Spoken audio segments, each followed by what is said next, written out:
ಹರಿ ಓಂ ಗುರುಭ್ಯೋ ನಮಃ. ಆತ್ಮೀಯರೆಲ್ಲರೂ ಕೂಡ ನಮಸ್ಕಾರ. ಆತ್ಮೀಯರೇ, ನಾವೀಗ ಮೀನ ರಾಶಿ ಬಗ್ಗೆ ತಿಳ್ಕೊಳ್ಳೋಣ.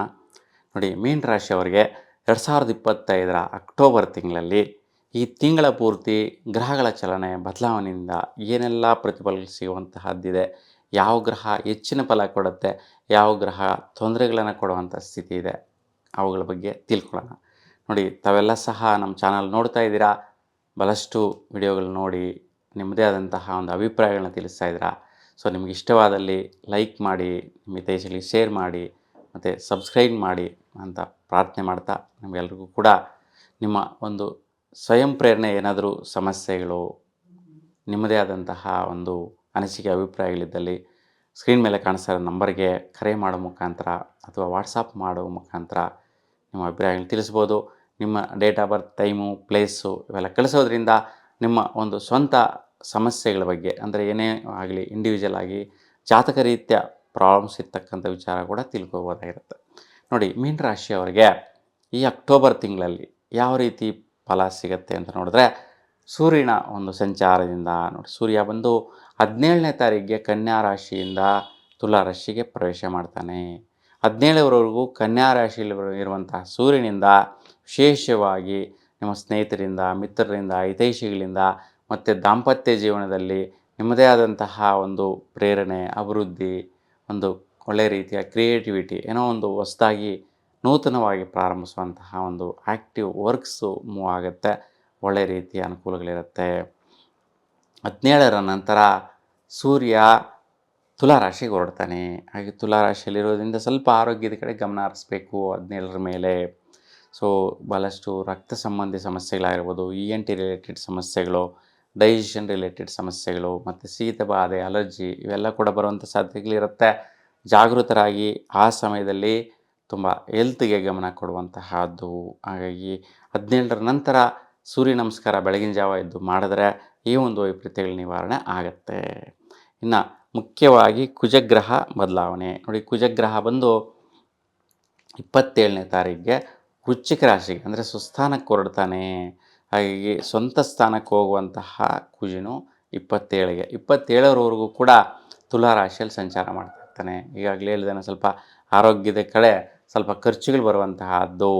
ಹಾಗಾಗಿ ಸ್ವಲ್ಪ ಕಷ್ಟಗಳಿಂದ ಕೂಡಿರ್ತಕ್ಕಂಥ ಸಮಯ ಅಂತೇಳಿ ಹೇಳ್ಬೋದು. ಸೊ ಯಾವುದೋ ಒಂದು ಜೀವನದಲ್ಲಿ ಅಭಿವೃದ್ಧಿ ಆಗುವಂಥ ಪ್ರಯತ್ನಗಳಿಗೆ ಕೈ ಹಾಕುವಂತಹದ್ದು ಇವೆಲ್ಲ ಕೂಡ ಸಹಜವಾಗಿ ನಡೀತಾ ಇರುತ್ತೆ. ಆ ವಿಚಾರವಾಗಿ ಮುನ್ನಡೀತಾ ಇರ್ತೀರ. ಸೊ ಹಾಗಾಗಿ ಸ್ವಲ್ಪ ಕುಜನು ಕೂಡ ನಿಮಗೆ ಸಮರ್ಪಕವಾದಂತಹ ರೀತಿಯಲ್ಲಿಲ್ಲ. ಇಲ್ಲಿ 17ರಿಂದ 27 ಈ 10 ದಿನಗಳ ಕಾಲ ಸ್ವಲ್ಪ ಆರೋಗ್ಯದ ಕಡೆ ತುಂಬ ಜಾಗೃತರಾಗಿರಿ. ಯಾಕೆಂದರೆ ಗ್ಯಾಸ್ಟ್ರಿಕ್ ರಿಲೇಟೆಡ್ಡು, ಅಸಿಡಿಟಿ ಮತ್ತು ಸ್ಟಮಕ್ ಪೇಯ್ನ್ ಇಂಥವೆಲ್ಲ ಬರುವಂಥ ಸಾಧ್ಯತೆ ಜಾಸ್ತಿ ಇರುತ್ತೆ. ಹಾಗಾಗಿ ನಿಮ್ಮ ಮನೆಯ ದಕ್ಷಿಣ ಭಾಗದಲ್ಲಿ ತೊಗರಿ ಧಾನ್ಯದ ಮೇಲೆ 9 ತುಪ್ಪದ ದೀಪಗಳನ್ನು ನೀವು ಬೆಳಗಿಸೋದ್ರಿಂದ ಈ ಒಂದು ಆರೋಗ್ಯ ವೈಪರೀತ್ಯಗಳ ನಿವಾರಣೆ ಆಗುತ್ತೆ. ಇನ್ನು 27ರ ನಂತರ ಭಾಳಷ್ಟು ಡೆವಲಪ್ಮೆಂಟ್ಸು, ನಿಮ್ಮ ಹಠ ಸಾಧನೆ ಪ್ರಯತ್ನಗಳು, ದುಡ್ಡು ಕಾಸು ಬರುವಂತಹ ಅನುಕೂಲಗಳು ಇವೆಲ್ಲ ಕೂಡ ನಡೆಯುತ್ತೆ. ಇನ್ನು ಬುಧನ ಬದಲಾವಣೆ. ಬುಧ ಗ್ರಹ ಬಂದು 24ನೇ ತಾರೀಕಿಗೆ ನಿಮಗೆ ಈ ಒಂದು ತುಲಾ ರಾಶಿಯಿಂದ ವೃಶ್ಚಿಕ ರಾಶಿಗೆ ಹೊರಡ್ತಾನೆ. 24ರವರೆಗೂ ಕೂಡ ತುಲಾ ರಾಶಿಯಲ್ಲೇ ಇರ್ತಾನೆ.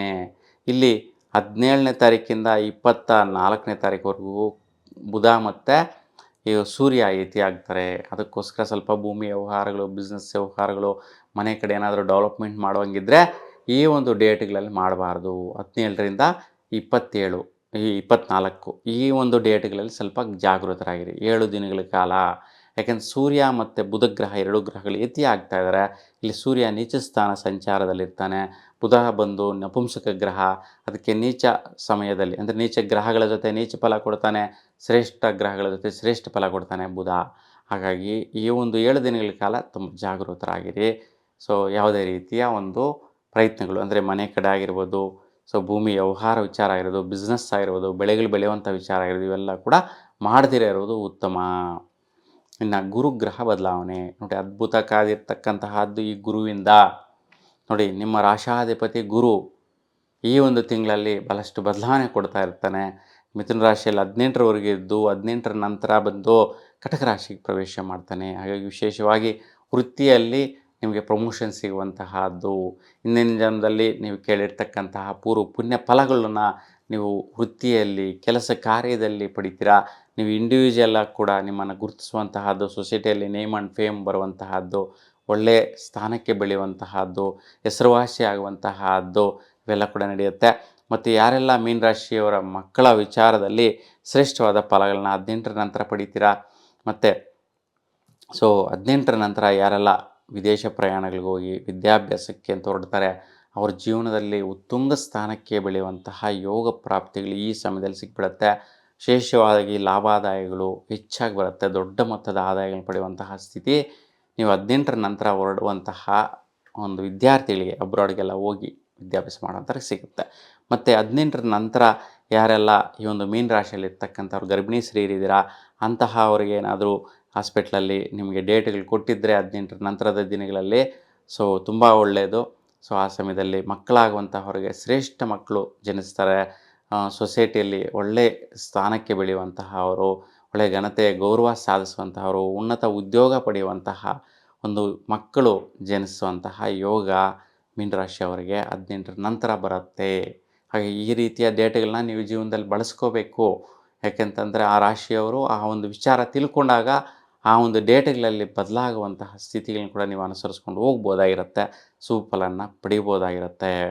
ಇನ್ನು ಶುಕ್ರ ಬದಲಾವಣೆ ನೋಡಿ, ಶುಕ್ರ ಗ್ರಹ ಬಂದು 9ನೇ ತಾರೀಕಿಗೆ ಸಿಂಹರಾಶಿಯಿಂದ ಕನ್ಯಾ ರಾಶಿಗೆ ಹೊರಡ್ತಾನೆ. ಹಾಗಾಗಿ ಸಿಂಹರಾಶಿಯಲ್ಲಿರುವಂತಹ ಶುಕ್ರನಿಂದ ಸ್ವಲ್ಪ ಸ್ನೇಹಿತರ ಜೊತೆ ಅಥವಾ ಶತ್ರುಗಳ ಜೊತೆ ದುಡ್ಡು ಕಾಸು ವ್ಯವಹಾರದಲ್ಲಿ ಸ್ವಲ್ಪ ಕಸಿವಿಸಿರುತ್ತೆ. ವ್ಯವಹಾರಗಳ ಸೆಟ್ಲ್ಮೆಂಟ್ ಮಾಡ್ಕೊಳ್ಳುವಂತಹದ್ದಿರುತ್ತೆ.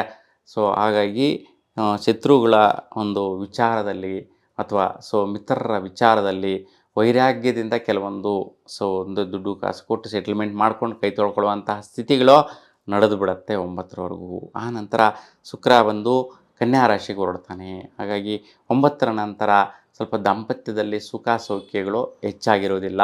ಮತ್ತು ಐಶ್ವರ್ಯ ಯೋಗಕ್ಕೋಸ್ಕರ ದುಡ್ಡು ಕಾಸು ಖರ್ಚು ಮಾಡಿದ್ರೆ ಅದು ಅಸಮರ್ಪಕವಾದಂತಹ ನಿರ್ಣಯಗಳಾಗಿರುತ್ತೆ. ಅದಕ್ಕೆ ಯಾರೇ ಆಗಲಿ ದಂಪತಿಗಳು ನೀವು 9ರ ನಂತರ ನಿಮ್ಮ ಮನೆಗಾಗಿ ಬೇಕಾಗಿರ್ತಕ್ಕಂಥ ವಸ್ತುಗಳಾಗಿರ್ಬೋದು ಅಥವಾ ಒಡವೆಗಳಾಗಿರ್ಬೋದು, ನಿಮಗೆ ಏನಾದರೂ ವಸ್ತ್ರಗಳಾಗಿರ್ಬೋದು, ಈ ಐಷಾರಾಮ ಜೀವನಕ್ಕೆ ಬೇಕಾಗಿರ್ತಕ್ಕಂಥ ವಸ್ತುಗಳಾಗಿರ್ಬೋದು, ಇವೆ ಯಾವುದು ಕೂಡ ತೆಗೆದು ಪರ್ಚೇಸ್ ಮಾಡುವಂತಹದ್ದಾಗಿರ್ಬೋದು, ಮನೆಗೆ ತಂದುಕೊಳ್ಳುವಂತಹದ್ದಾಗಿರ್ಬೋದು, ಇವೆಲ್ಲ ಅಷ್ಟು ಸಮಂಜಸವಾದಂಥ ಸ್ಥಿತಿಯಲ್ಲಿ ಇರುವುದಿಲ್ಲ. ಹಾಗಾಗಿ ತುಂಬ ಜಾಗರೂಕತೆಯಿಂದ ಇರುವುದು ಒಳ್ಳೆಯದು. ಇನ್ನು ಶನಿ ಸಂಚಾರ ನೋಡಿ, ಶನಿ ಬಂದು ನಿಮ್ಮ ರಾಶಿಯಲ್ಲೇ ಸಂಚಾರ 7.5 ನಡೀತಾ ಇದೆ.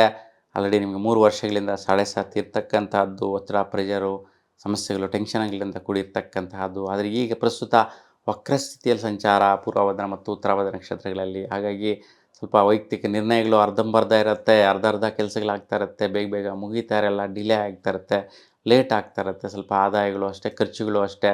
ಒಂದು ಕಡೆ ಸಾಲ ಮಾಡ್ತೀರಾ, ಇನ್ನೊಂದು ಕಡೆ ಖರ್ಚು ಮಾಡ್ತೀರಾ. ಒಂದು ಕಡೆ ದುಡ್ಡು ಬರುತ್ತೆ, ಇನ್ನೊಂದು ಕಡೆ ವಿನಿಯೋಗ ಮಾಡ್ತೀರಾ.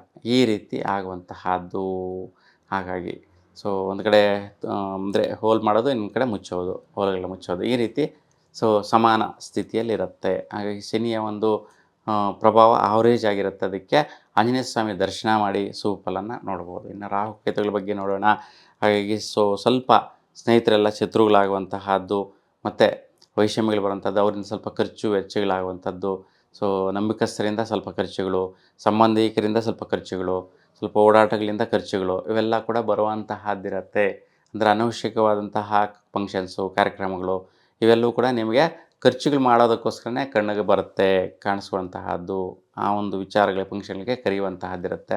ಅದಕ್ಕೆ ಸ್ವಲ್ಪ ದುಡ್ಡು ಕೂಡ ಖರ್ಚುಗಳು ಹೆಚ್ಚಾಗಿ ಬರುವಂತಹ ಸ್ಥಿತಿ ಇರುತ್ತೆ. ಅಂದರೆ ಅಗೋಚರವಾಗಿ ಮನಸ್ಸಿಗೆ ಬಾರದಿರೇ ಸಡನ್ನಾಗಿ ಯಾವುದೋ ಒಂದು ಕಾರ್ಯಕ್ರಮ ಇದೆ, ಫಂಕ್ಷನ್ ಇದೆ, ಹೋಗ್ಬರ್ಬೇಕು, ಖರ್ಚುಗಳಾಗುತ್ತೆ. ಈ ರೀತಿ ಉಂಟಾಗುವಂಥದ್ದು ರಾಹುಕೇತುವಿಂದ ಉಂಟಾಗುವಂಥದ್ದಿದೆ.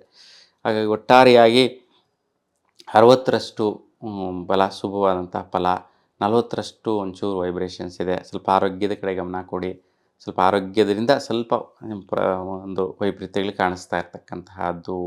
ಒಟ್ಟಾರೆಯಾಗಿ ನಿಮ್ಮೆಲ್ಲರ ಈ ಒಂದು ತಿಂಗಳ ಫಲಾಫಲಗಳಲ್ಲಿ ಸ್ವಲ್ಪ ಪರಿಹಾರ ಮಾಡಿಕೊಂಡ್ರೆ ನಿಮಗೆ ಒಂದು 80ರಿಂದ 90ರಷ್ಟು ಫಲ ಶುಭವಾದಂತಹದ್ದು ಸಿಗತ್ತೆ. ಹೀಗೆ ನಿಮ್ಮ ಒಂದು ಇಷ್ಟದೇವರ ಅನುಗ್ರಹ ಸದಾಕಾಲ ನಿಮ್ಮ ಮೇಲೆ ಇರಲಿ ಅಂತ ಭಗವಂತನಲ್ಲಿ ಪ್ರಾರ್ಥಿಸ್ತಾ, ಎಲ್ರಿಗೂ ಕೂಡ ಶುಭವಾಗಲಿ. ನಮಸ್ಕಾರ.